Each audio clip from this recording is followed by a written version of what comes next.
What's up, Internet? Dyce Quirk here, and today I'm going to be teaching you how to use hashi, or chopsticks. So, let's not waste time and let's get to it. So, to get started, you're going to need a pair of chopsticks.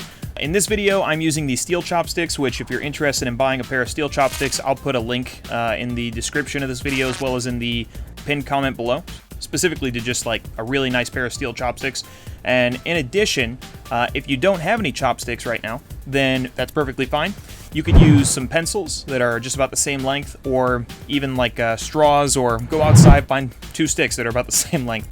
Now, let's show you how to actually use this.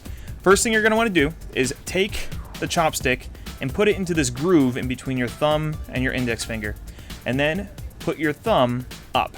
You're going to clamp it just like that, okay? Not putting too much pressure, I'm just lightly holding my thumb up, straight. Next, I'm taking my ring finger on that same hand, and I'm going to lightly push on the side of the chopstick. Some people let it rest on top of the finger. I just like to put just a little bit of pressure and push it like that. That way I don't have to put as much pressure on my thumb. Now, the next thing is you're going to take your second chopstick and rest it right on top of your thumb, right there, between that and your index finger. Then I let my top of the index finger rest on top of the chopstick, and I take my middle finger and put it under that chopstick. And you want to kind of make sure that your hand is about 3/4 of the way up the chopsticks. This just allows you to grab easier. For my pinky, I just tend to put it on the bottom of my ring finger there, just for extra support. And what this allows you to do is when you're grabbing things, you don't want to be moving your thumb at all. Because if you move your thumb, then that means you're loosening your grip right here, and the chopsticks won't work as efficiently. But if I keep my thumb straight like this, all I have to do is move these two top fingers, and I'm pivoting on my thumb, and it allows me to grab whatever I want. So that's how you use chopsticks. In Japan, this is considered the most polite form of using chopsticks, or the most polite way to use chopsticks. There's plenty of other ways around the world, but this is kind of considered the main way to do it. Again, a lot of people like to let it rest right there, but the problem I have is since I use metal chopsticks, it tends to slide, and I personally just like to put that little bit of extra pressure there. So yeah, there's that. Now, there's a couple different ways you can practice this. So, let's take a look at those. One thing that you can practice your chopstick skills with are different brands of cereal.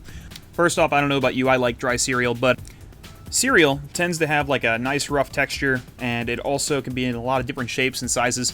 And so this is a great way for you to practice just using your chopsticks. Not to mention, I think it tastes great. Yeah, that's good stuff. So, it's kind of an addictive way to practice, and it might slow down your eating, so that's really good. But yeah, just practice a little bit with some cereal. Another thing, if you wanted to make it a little bit more of a difficult challenge after you've gotten used to cereal, are Skittles. By the way, if you know what kind of cereal that was, tell me in the comments. So Skittles are round and they're smooth, so even like the best people with chopsticks, they're going to struggle picking up these guys. But if you practice enough, eventually you can start picking up individual Skittles. Like I said, these guys are hard, even for pros, but it is definitely possible. It's going to be even harder now that I got on the table there. Let's see if we can get this. Wow, good job. Okay, so Skittles are a great way to practice. And one thing you might notice is that as you're picking up bigger and bigger items, this portion right here, it's really good for quick little movements, but heavier food, like if you're eating sushi or steak or something like that, it might actually be just a little bit more difficult. You'll have to build up some muscles for that. But don't worry, in time you can do it. So one way that I like to try to exercise my fingers so that I can pick up some of those more heavy foods is I'll take one of these, this is about 30 pounds, and I'll take my chopsticks and put one underneath, one on top, and then I'll just do some reps. So 1, 2, and so that's kind of what I tend to do. You know, 30 pounds ain't that bad, and ultimately it's just going to really help your finger strength, because this down here, it doesn't move. This up here, that's where you get all that extra strength needed. So just make sure you practice your reps. Maybe start with like 25 pounds instead of 30.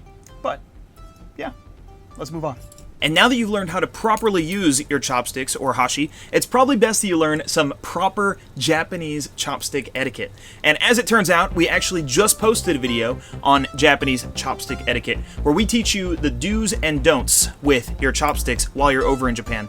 And if you're interested in picking up a pair of steel chopsticks like this one, we actually have a link down in the description of this video, as well as down in the pinned comment. So thank you for checking out, and definitely make sure you check out that next video. I'll see you there.